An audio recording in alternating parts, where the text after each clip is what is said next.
আর আমার চালিয়ে যাওয়ার কোনো ক্ষমতা নাই, দয়াল নিজেই চালাচ্ছেন। আমি তোমার অধীন রই চিরদিন, তোমারই প্রত্যাশী, আমি কিসের দোষী। তুমি চালাইলে চলে, আমি বলাইলে বলি। আমি তোমার পোষা পাখি ওহে দয়াময়, তুমি আমার মন মহাজন সদয় নিদয়। আমি তোমার পোষা পাখি, যা শিখাও তাই শিখি। তো দয়ালেরই সব ইচ্ছা, আমার বলতে কোনো ইচ্ছা নাই। তবে যে কথা বলেছেন, আমারটাই ছাড়তে হবে, হ্যাঁ এটা আমি মানি। কিন্তু এখন আমি যখন বলবো আমার গুরু, আমার গুরু, আমি কি এটাও বলতে পারবো না? তখন তো একটু একটু আমার চলে আসবেই। হ্যাঁ, একেবারে তো আমার বাদ দেওয়া যায় না, একটু একটু তো থাকবেই, বলুন না? একটা অধিকার কি আমার নাই যে আমার গুরুরে আমি আমার কুমো?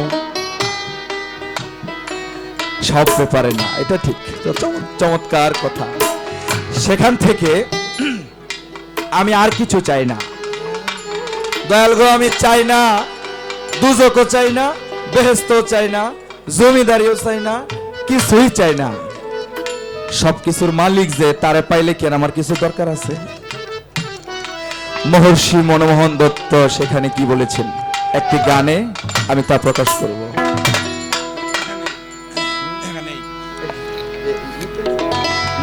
চলুক।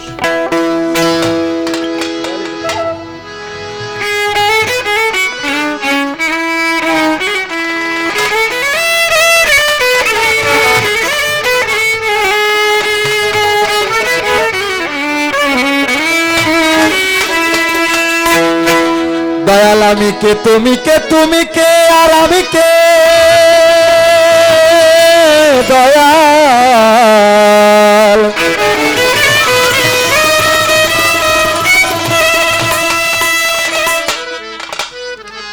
মানে আমি যখন গানটা ছাড়ি সাউন্ডটা এত আসে, আর একটু হয়তো কমায় নেন, নাইলে একটু ছোট ছোট বাজান, যেটাই হোক, অনেক বেশি আসে, তখন আমারটা আমি ডেলিভারি দিতে পারি না। হ্যালো, একটু বাড়ায় দেন তো ভাই।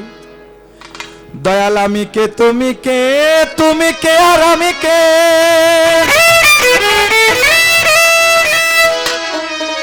প্রেম করো সদায় ভক্তের অন্তরে।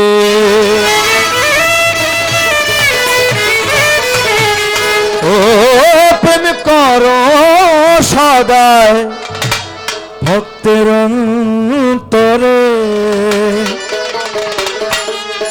আমি চাই না বেহেশত, চাই না দোজখ, আমি চাই না বেহেশত, চাই না দোজখ, আমি চাই শুধু দয়াল তোমাকে। আমি চাই শুধু দয়াল তোমাকে।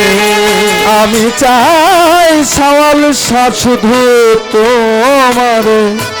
আমি চাই না বেহেশত, চাই না দোজখ, আমি চাই না বেহেশত, চাই না দোজখ। আমি চাই দয়াল তোমারে, ওই আমি চাই গো, আমি চান তোমারে।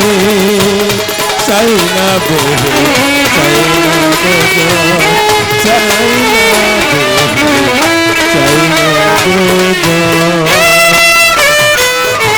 দয়াল আমারে বানায়, দয়াল কোথায় আছো তুমি?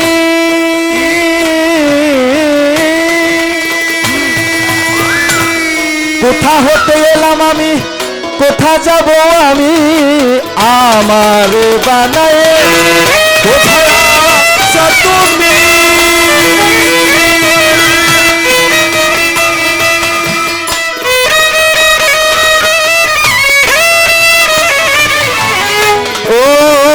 দয়াল আমারে বানায়ে কোথায় আছো তুমি?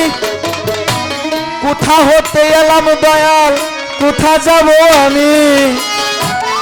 তুমি আমি মাঝে তফাৎ কি আছে তুমি আমি মাঝে তফাৎ কি আছে দয়াল তুমি আমি মাঝে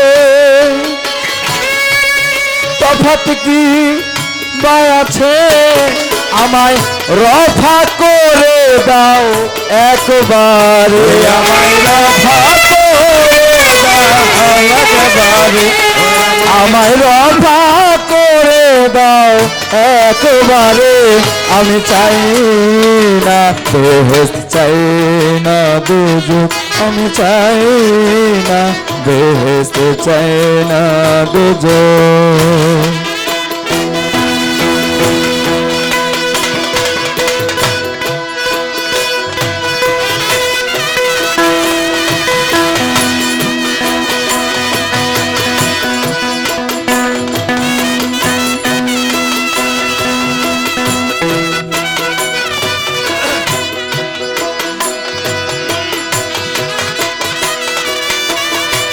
বাবা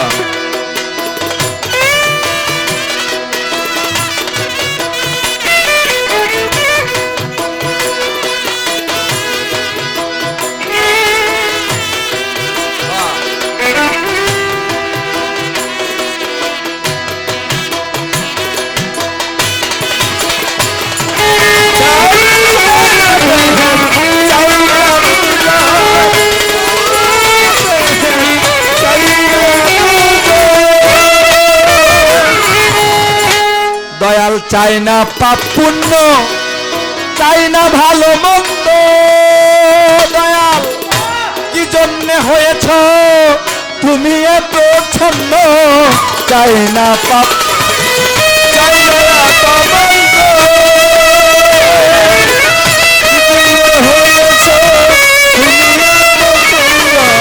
চাই না আমি চাই না পাপ পুণ্য দয়াল চাই না ভালো মন্দ কি জন্য হয়েছ তুমি এত ছন্দ গুছায়া দাও ছন্দ হৃদয়ের আনন্দ গুছায়া দাও ছন্দ হৃদয়ের আনন্দ দয়াল গুছায়া দাও ছন্দ হৃদয়ের আনন্দ আমায় দিয়ে প্রেম আনন্দ ভরে আমায় আমায় দিয়ে প্রেম আনন্দ ভরে আমি চাই না বেহেশত চাই না দুজক আমি চাই মিঞ্জুষা শুধু তোমাকে আমি চাই সওয়াল শাহ তোমারে আমি চাই না বেহেশত চাই না দুজক আমি চাই না বেহেশত চাই না দুজক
দয়াল দয়াল তুমি সদাই বল দাও প্রাণে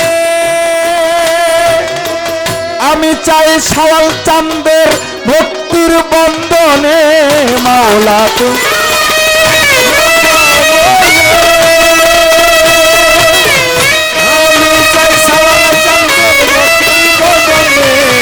মাওলা তুমি বলে দাও প্রাণে আমি চাই মিঞ্জু সাত তোমার ভক্তির বন্ধনে হৃদয় বেঁধে রাখি প্রাণ ভরে দেখি হৃদয় ভরে রাখি প্রাণ ভরে দেখি হৃদয় বেঁধে রাখি হৃদয় বেঁধে রাখি দয়াল আমার পরাণ ভরে দেখি অখণ্ড মণ্ডলাকারে অখণ্ড মণ্ডলাকারে আমার অখণ্ড মণ্ডলাকারে আমি চাই না বেহেশ চাই না দুজক আমি চাই না বেহেশ চাই না দুজক আমি চাই তোমার আমি চাই যে শুধু তোমারে আমি চাই না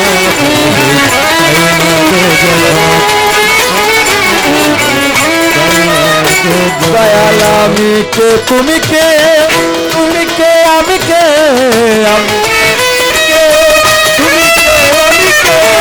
আমি কে তুমি কে দয়াল তুমি কে আমি কে প্রেম করো সদা ভক্তের অন্তরে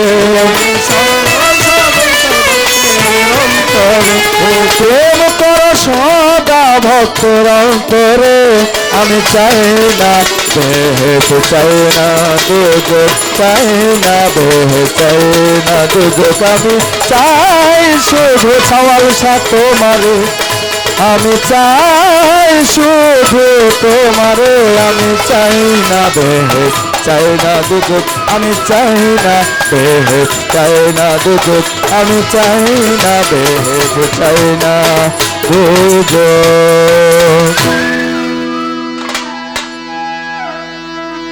এই গান আমি সব জায়গায় গাই না, এই গান বিশেষ করে। আর সবচেয়ে একটা এবার একটা মজার বলতে আনন্দের কথাও হতে পারে। এরকম ম্যাজিক বাউলিয়ানাই গত 4 সিজনে অনেক ফোক গানের প্রতিযোগিতা হয়েছে, তো আমার মনে হয় এবার 2025 মহর্ষি মনমোহন দত্তের একটা গান আমার গাওয়ার সুযোগ হয়েছে। গানগুলো কিন্তু ওনারা সিলেক্ট করে দেয়, যেটা দেয় ওইটাই গাইতে হয়। কোনো সময় লালন সাইজের গান, কোনো সময় সিনেমার ডুয়েট গান, কোনো সময় ময়মনসিংহ অঞ্চলের গান, কোনো সময় সিলেট অঞ্চলের গান। যেই গানটা ওনারা সিলেক্ট করে দেয় ওইটাই গাইতে হয়। তো ওখানে আমি এই গানটা করেছিলাম, আমি তোমার পোষা পাখি হয়ে দয়াময়। এই গানটি জন্য আমি এই গানগুলো আশেক এবং প্রেমিক ভাবুক যেখানে দেখি সেখানে আমার গাইতে ভালো লাগে। আর এখানে ওনারা আছেন, আরেকটি গান করতে হবে। গুরু ভক্তের প্রেম কি বলবো, বলার আর কিছুই নেই, চাওয়ারও আর কিছুই নেই। এখন শুধু প্রেমের সাগরে ভাসার সময়, যেন সেভাবে থাকতে পারি শিষ্য হয়ে, যেন দয়ালকে আমি সব সময় আমার অন্তরের মধ্যে ধারণ করতে পারি। সেই ক্ষমতা, সেই তৌফিক যেন আমাকে আল্লাহ দেন এবং দয়ালের কৃপা যেন হয়। ভান্ডার শরীফের মঈন ভান্ডারীর একজন ভক্ত ছিলেন, আপনারা হয়তো অনেকে জানেন। ওনার নাম ছিল রমেশ শীল। গোত্র হিসেবে উনি সনাতন ধর্মের অধিকারী ছিলেন। রমেশ শীল অনেকগুলো গান লিখেছেন, দরবারি গান, বিচ্ছেদ গান, এরকম বহু গান ওনার আছে। তো রমেশ শীল যেদিন চলে গেছে, বিদায় হয়ে চলে গেছে, সনাতন ধর্মের অধিকারী যারা আছেন ওনারা এসে বলতেছেন রমেশশীল আমাদের সনাতন ধর্মের অধিকারী, তাকে আমরা আমাদের নিয়ম অনুসারে তাকে চিতায় জ্বালিয়ে তার সৎকার শেষ করব। আস্তে আস্তে তাকে চিতায় জ্বালিয়ে আমরা আমাদের মতো সৎকার করব। আচ্ছা, এখন কথা হইল উনি যদি গোত্র হিসেবে এই দুনিয়ার জাতপাত যাই হোক, সনাতন ধর্ম বা ধর্মের কথাই যদি বলি, হয়তো হিন্দু বা সনাতন ধর্ম যেটাই হোক, উনি তো বায়াত হয়েছে। আচ্ছা, বায়াত হওয়ার পরে কেউ হিন্দু থাকতে পারে, সনাতন থাকতে পারে, আর কোনো জাত ধর্ম এখানে থাকে? তাইলে আমরা একদম ক্লিয়ার ভাবে বুঝতে পারি যে রমেশ ছিল মুসলিম। এটা আল্লাহ পাক কোরআনেও ঘোষণা করেছেন, স্পষ্ট প্রমাণ সেখানে আছে। সূরা আল ইমরানের 102 নম্বর আয়াত। বাবাজি, আপনারা তো জানেনই, আল্লাহ বলেছেন, হে আমার আমানুগণ, তোমরা আল্লাহকে যেভাবে ভয় করার কথা সেভাবেই ভয় করো, কিন্তু মরিও না কেউ মুসলমান না হয়ে। বাবা মুসলমান, দাদা মুসলমান, পরদাদা 14 গোষ্ঠী মুসলমান, মুসলমানের ঘরেই তো জন্ম নিয়েছি। তাইলে কোন মুসলমান হওয়ার তাগিদ এই আয়াতের মধ্যে আল্লাহ পাক ইশারা দিয়েছেন? যদি সেটা জানতে চাই তাহলে বুঝতে হবে মুসলমান শব্দের আবিধানিক অর্থ কি। আত্মসমর্পণকারী, যিনি আত্মসমর্পণ করেছেন তিনিই মুসলিম। ওইখানে আর হিন্দু ধর্ম, বৌদ্ধ, খ্রিস্টান কিছুই নাই। সেই হিসেবে রমেশশীলের যারা তরিকার ভাই আছে তারা বলতেছে না, রমেশশীল খাঁটি মুসলিম, তাকে আমরা চিতায় জ্বালিয়ে দিতে পারি না। গ্রুপ হয়ে গেল দুইটা, ওনারা বলতেছে চিতায় জ্বালাবে, তরিকার ভাইরা বলতেছে না, সে তো মুর্শিদের প্রেমে এমনি পড়ে গেছে, তারা কি পড়াবেন, তাকে আমরা আমাদের মুসলিম মতে দাফন কাফন করব। তখন এটা নিয়ে অনেক সংঘর্ষ, পুলিশ চলে আসে, এলাকার গণ্যমান্য অনেকজন এই ব্যাপারটা মীমাংসা করার জন্য চলে এসেছেন। মীমাংসা আসলো, মানুষকে পুইরা ফেলাইলে তো পরে আর দেহ কিছু থাকে না, সব ছারখারি হয়ে যায়। তাইলে তরিকার ভাই যারা আছে তোমরা, তারা তাকে আগে দাফন করবে, ওইখান থেকে তুইলা নিয়ে পরে তার সনাতন ধর্মের যারা আছে তারা নিয়ে পরে পুরুক। এটাই হইল মীমাংসা।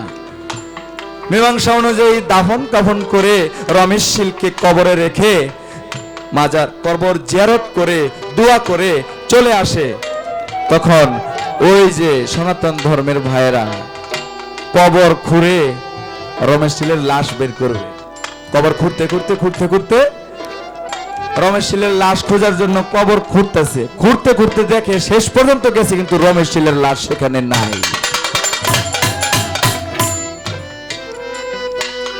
পুইরা তো শেষ ওই সময়, রমেশশীলের লাশ আর নাই। তাহলে বাবা পুড়তে পুড়তে পুরা জিনিসটাই তো বুঝি না, কিভাবে পুড়বো। দয়ালেই নিবনে তোরায়া, তারটা সেই করবে, আমি কিছুই জানি না। আরেকটি গান।